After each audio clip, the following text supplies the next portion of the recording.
చరిత్రలో కీలకమైన రోజు.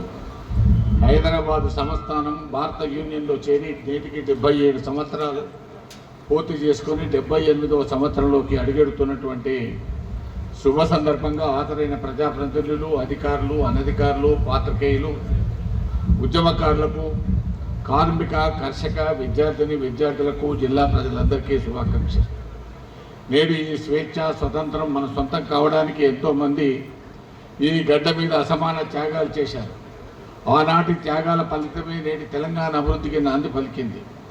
దేశమంతా 1947 ఆగస్టు 15 స్వతంత్ర సంబరాల్లో కేరింతలు వేస్తుంటే హైదరాబాదు సంస్థాన ప్రజలు స్వేచ్ఛ స్వాతంత్రానికై పోరాడుతూనే ఉన్నారు.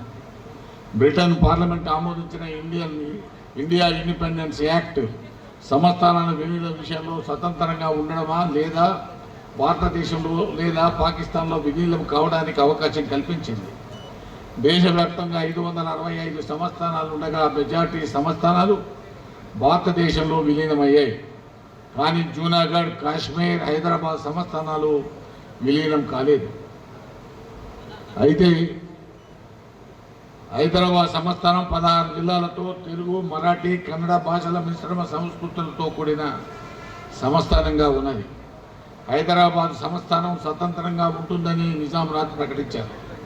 కానీ సంస్థానంలో ఎక్కువ మొత్తం భూస్వాములు, జమీందారీలు, జాగీదారులు దేశముఖుల వద్దనే ఉన్నాయి. రైతులు కౌలు కింద చేతికి వచ్చిన పంట అగ్రభాగం చెల్లించాల్సి వచ్చింది.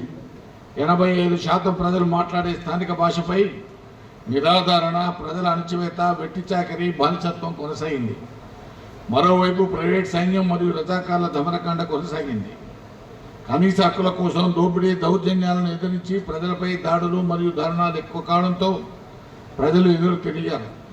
తెలంగాణ ప్రజల చైతన్యవంతులు చేయడానికి జరిగిన ప్రయత్నాల్లో గ్రంథాలయ ఉద్యమం మొట్టమొదటిది.